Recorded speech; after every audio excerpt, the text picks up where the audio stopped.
those of you who are visiting, we're on TV. We're streaming. So we kind of have a schedule. That's why we sang until 42. Our praise team kind of has to make up the difference in there. Our sister church in Shoto tunes in at 40 minutes to 12. So we welcome you if you're watching. Theron and Sharon, you had an interesting week this week. They had a big move. They've been anticipating for a while. They moved from a perfectly good house to a shop. So I guess it's kind of like camping for a while till their house comes, right? Yeah. We're thankful that you've made that step.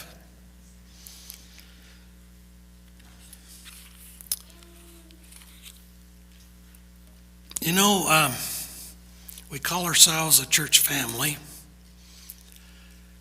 and I hope we are. But as families, we often have to come together to discuss various things, right? You might get around the kitchen table, maybe in the living room, might be around a campfire out while you're camping. And we're going to do that a little bit this morning, gather around the table and chat. If you'll indulge me a little bit, I'm going to reminisce. In 1957, an evangelistic team came to Great Falls, and they were here for several months. And they rented a theater downtown, and the evangelist had all kinds of big pictures on the screen, and he had pictures of all the beasts from Daniel and Revelation up there on the big screen. And I got to tell you, it scared the hell out of an 11-year-old boy. And right into the baptistry. A lot of things have changed. I think there's probably only 2 people that attend this church today who were around then besides myself. That's Terry Iverson and J.C. Wiegand. In those years, I've seen a lot of pastors come and go. Seen a lot of people come and go. Last week, I was talking with an old friend who came back to visit. She said, I don't see too many people I recognize. I see a lot of people I don't recognize. And that just indicates the change that we have in our church family.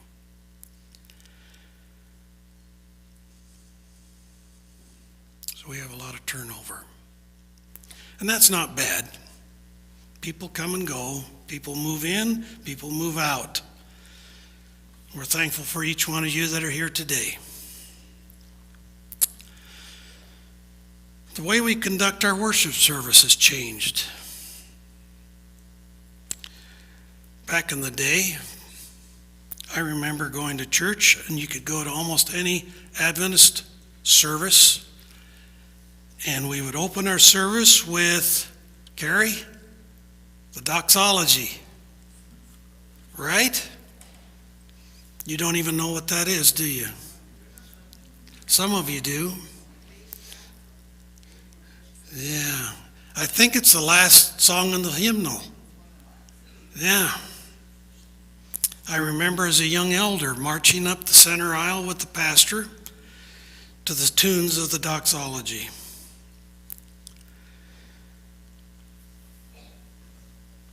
A few months ago, Bunny and I were cleaning out our garage, and I came upon my old Pathfinder uniform.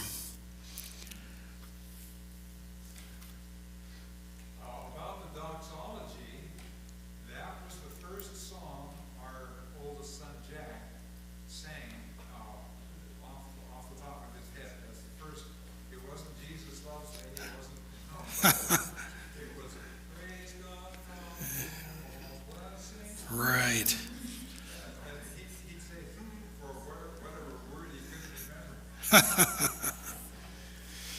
Yeah, if when you sang it every week, you got to know it. As I was saying, we were cleaning out the garage, and I found my old Pathfinder uniform. Khaki pants and shirt, black tie and belt, sash with badges on it, and a hat. And I don't think Pathfinders wear those uniforms anymore, do they? Yes, they do. Do they? I haven't seen any. We used to do a lot of marching. Do they still march? Yes, they do. Okay. Well, that was a little nostalgia for me. Let's consider some changes that have happened more recently. These are changes that have affected not just this church family, but probably every church across the nation and around the world. 3 years or so ago,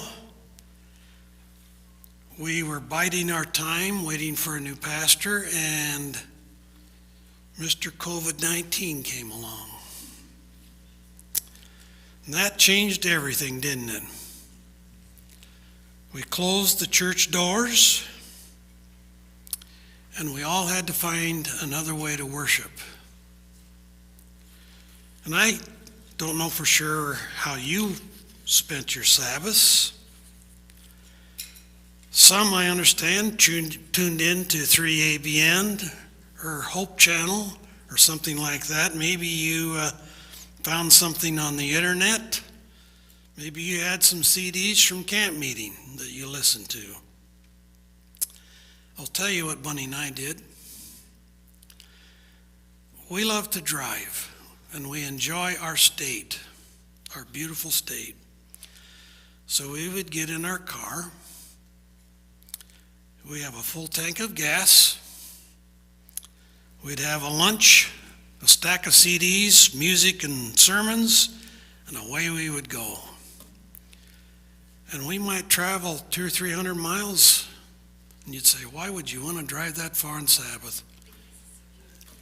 Yeah, and you know, today's automobiles, they're as comfortable as your lounge chair in the living room, right?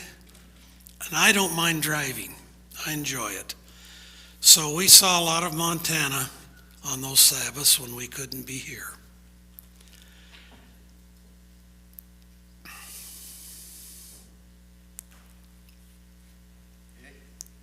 I want to add something. Sure. When COVID hit for me, I was living a totally different lifestyle, and it's pretty much what got me to go to the river and live in my van and find Jesus again. There you go. So, I mean, it's amazing how it affected people differently. It Wonderful. brought me back to God. So. Good. Well, I think it got a lot of people thinking.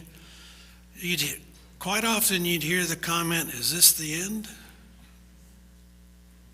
Yeah. What did Peter do? He went fishing. We'll talk about that. Yeah, I think, you'd hear that comment from a lot of people that you didn't necessarily expect it from. Is this the end? The unfortunate thing that happened as a result of this prolonged debacle was that we got in the habit of doing other things on Sabbath because we couldn't come here. And when they began to relax the restrictions and we could open the church doors and we could come back, it was limited. Some of us were wearing masks. We were separating so we weren't close together, protecting ourselves, hoping not to spread the virus amongst ourselves. Our numbers were small at first. I remember just a handful of people coming to church. They were scared to come. And it grew a little bit at a time. For a long time, we hovered around 30 people coming every Sabbath. And it's getting better. I love to see the seats filling up today.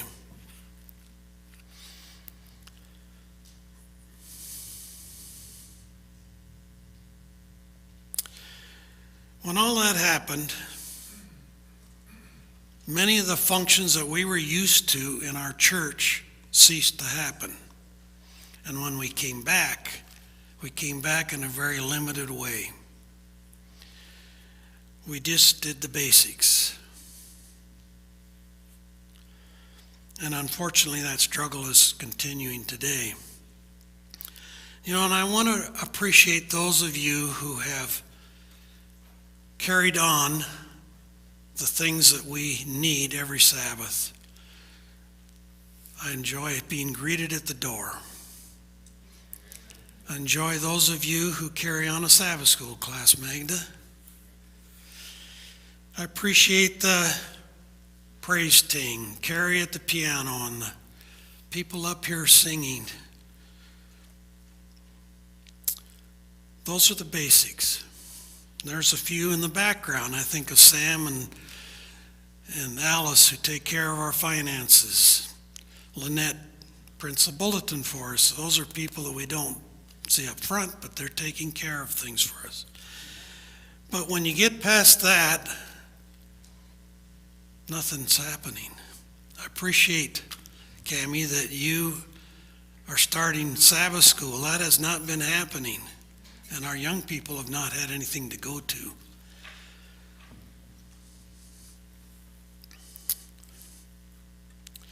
So, how many of you enjoy swimming? I'll be honest with you, I don't. I'm not very good at it, and I swim like a rock. Bunny, on the other hand, swims like a cork. She can lay on her back and just float there forever. I said, if the boat sinks, I'm sticking with you, babe. If I lay on my back and float, pretty soon my feet go like this. And pretty soon I go from horizontal to vertical. And right down I go. So, when you find yourself in that situation, the boat sank and you're stuck in the water, what do? Huh? Dead man's float? Oh, what is the swimming motion you do? Tread water. So, I was never in the Navy, so.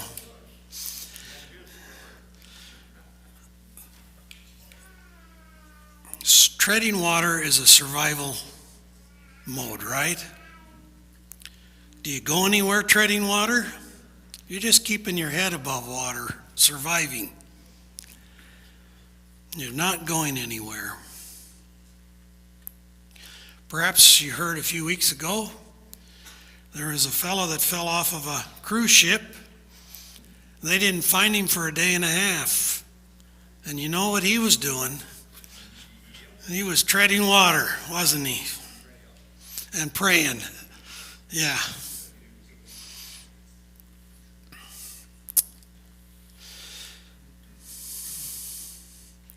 So, if we're treading water but we want to get somewhere, what do we have to do? We have to start swimming, right? If we tread water, we're going nowhere. If we want to get to the shore over there or whatever, you got to start swimming. Swimming usually involves a goal, right? Maybe you're on the school swim team. The goal is to beat the other team, right? Maybe you're swimming laps for exercise. Or whatever it might be, but you're swimming, you have a goal where you're going, what you're doing. I contend that we as a church family have been treading water, so to speak. Ever since COVID came, we've just been making do, doing the basics. And I say it's time for us to get out of survival mode and start swimming. We need to have some goals.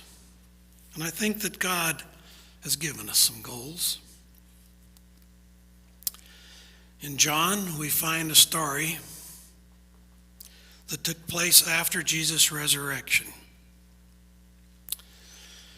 The disciples and all of the followers of Jesus were kind of trying to figure out what was going on. They were in shock at what had happened. And Peter says, don't you love Peter? Impetuous, eager, first one to jump right in, first one to proclaim his loyalty to his Lord, first one to whip out his sword, is also the first one to deny him. So Peter says to the other disciples, I'm going fishing. Peter was a fisherman, right? He was a fisherman before the Lord called him. He says, I'm going fishing. And sometimes that's a good thing to do, Mark. Go fishing when you don't know what else to do. So the other disciples said, well, we're going with you. Here's a bit of trivia for you. Desire of Ages says that the boat that you see in the stories in the Bible that involved with Jesus was Peter's boat. Interesting. So Peter didn't sell his boat when Jesus called him. So it was right there when they needed it. Well, anyway, they all got in the boats and they headed out. In the Sea of Galilee, they fished at night, not during the day.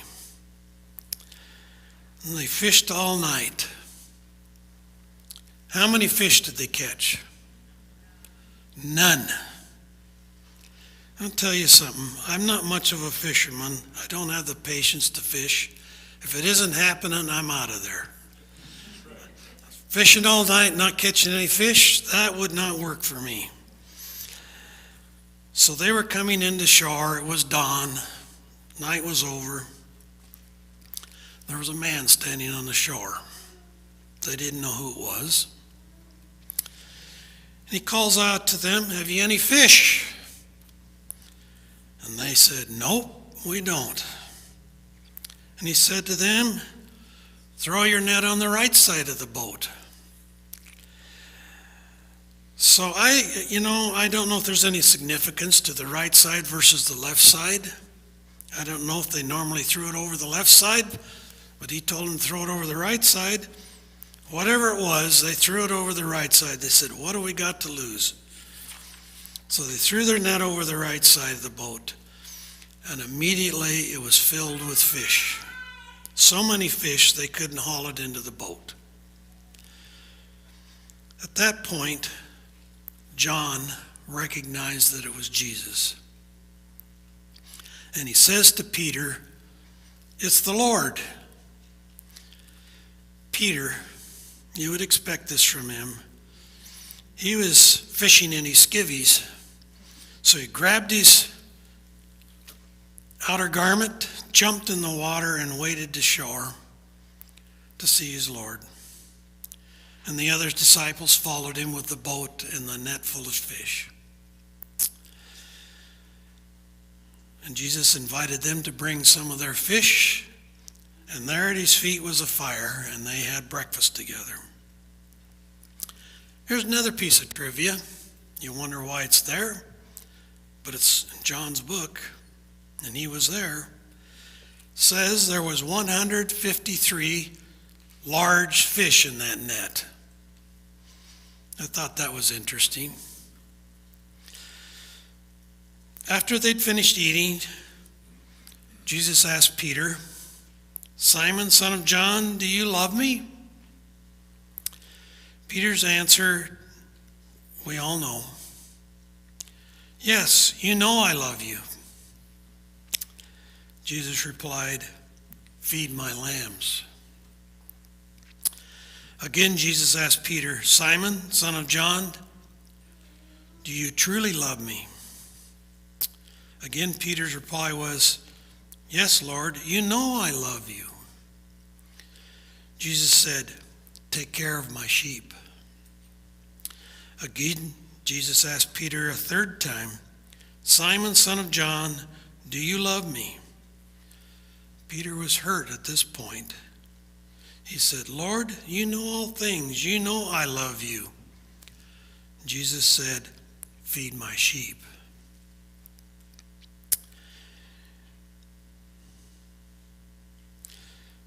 As we change from treading water to swimming, we need goals. And Jesus gave us some goals here. If you picked up on this, every time Jesus responded, it was different. The first one was feed my lambs. The second one was care for my sheep. And the third one was feed my sheep. I contend that each one of those means a different thing for us. What would you consider lambs? Children? Maybe babes in the truth? People that are just learning? He instructed Peter to take care of them. The next one was take care of my sheep. Didn't necessarily mean feed, did it? We live in a world where there are a lot of people who need care, and there's a lot of ways we can care for them. We need to be about caring for his sheep. And the last one is feed my sheep. I would say that means more mature people. We need to feed each other, and then we need to feed those outside.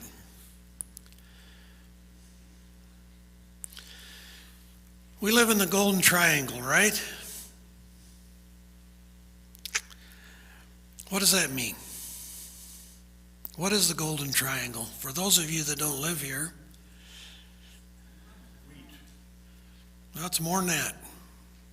The Golden Triangle is the Golden Triangle is from Great Falls to Shelby to Havre to Great Falls. And that's a triangle.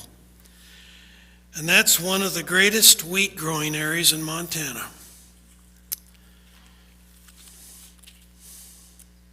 I'll get out my illustrations here.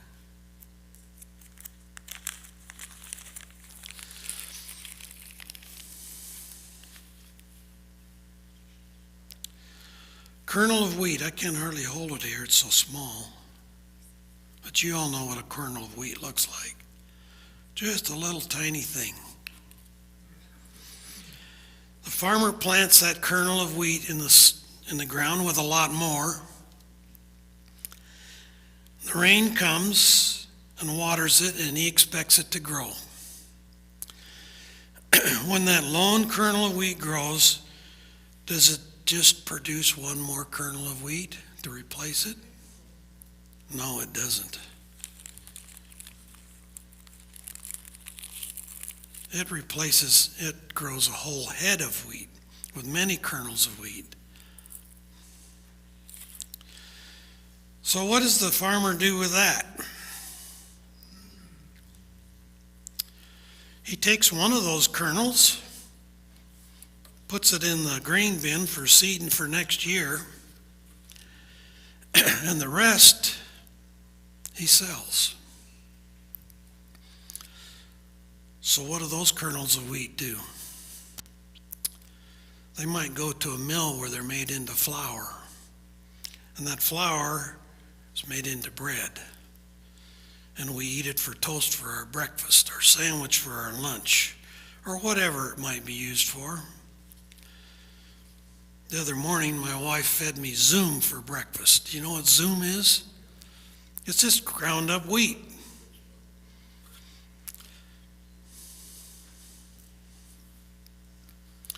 So we feed ourselves and we feed others. You hear a lot about soup kitchens and the community feeding those in our community who are not doing well and don't have the resources.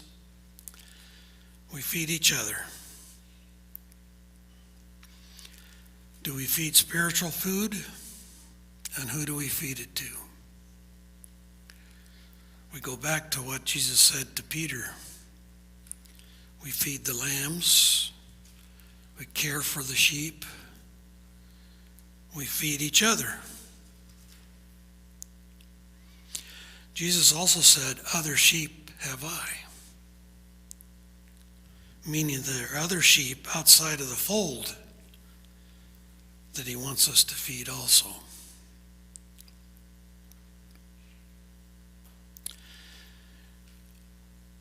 We're not really doing that right now. We're doing the basics, and we need to start doing those other things. We need to be working outside of our fold. Now, I know that some of you are touching lives around you, people you work with, friends, neighbors. But as a whole, as a group, we're not really doing that right now. We need to be feeding the sheep, as Jesus challenged Peter.